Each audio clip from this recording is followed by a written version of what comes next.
Hello everyone, আমি তনুশ্রী। আমার একটি নতুন ভিডিওতে তোমাদের সকলকে ওয়েলকাম।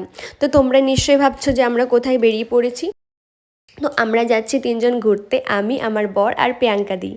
তো ওয়েদারটা খুবই সুন্দর ছিল সেদিন। তোমরা দেখতেই পাচ্ছ সারাদিন এরকম ছিল, মেঘলা মেঘলা ওয়েদার। আর একটু বৃষ্টিও হয়েছিল, একটু বৃষ্টিতেও ভিজেছি আমরা ঘুরতে ঘুরতে। তো তোমরা নিশ্চয়ই ভাবছো যে আমরা কোথায় এসছি। আমরা এসছি মায়াপুরে। তো আমাদের যে দাদা গাড়ি করে আমাদের নিয়ে গিয়েছিল, সেই দাদা বলল এই মন্দিরটাও ঘুরে দেখে নাও, এটার ভিতরেও খুব সুন্দর। তো কথা মতো আমরা জুতো রেখে ভিতরে ঢুকলাম, আর সত্যি খুবই সুন্দর ছিল। তো এখানটায় রজনীগন্ধার মালা দিচ্ছিল আর কিছু একটা বলছিল, আমার ঠিক মনে নেই।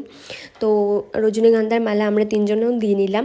তারপরে সেখানে ঘাট ছিল, সেখানটাও গিয়ে একটু জল শুদ্ধি করে নিলাম। বরকে সেই দায়িত্বটা দেওয়া হয়েছে, তোমরা দেখতে পাচ্ছ। বর নিজের মাথাও নিল আর আমাদেরকেও দিল। তারপরে আমার বর বলেছিল গঙ্গা স্নান করবে, তো সেইভাবে আমরা প্রস্তুতি নিয়ে গিয়েছিলাম। তো সে গঙ্গা স্নান করে, তারপরে আমরা মায়াপুর ইস্কন মন্দিরে ঢুকি। আমিও একটু জল মাথায় নিয়ে নিলাম।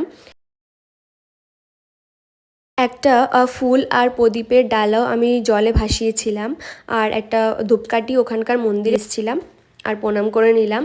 তারপরে আমরা চললাম ইস্কন মন্দিরে। তো তোমরা দেখতে থাকো। ভিতরে অনেক কিছু স্টলও আছে, এই যেমন কাঠের মালা, তারপরে ওখানকার যে ট্র্যাডিশনাল ড্রেস, এগুলোর অনেক শপ আছে ওখানটায়। তো আমরাও সেগুলো ঘুরে দেখলাম। আর ভিতরে এটা ছিল লোটাস টেম্পল। এটার বাইরে আমরা ফটো আর ভিডিওস করে নিচ্ছিলাম একটু সবাই মিলে, কারণ কোনো মন্দিরের ভিতরে ফোন নিয়ে যাওয়া অ্যালাউ না। ফোন রাখার জায়গা আছে বাইরে, সব মন্দিরের বাইরে। হরে কৃষ্ণ, হরে কৃষ্ণ।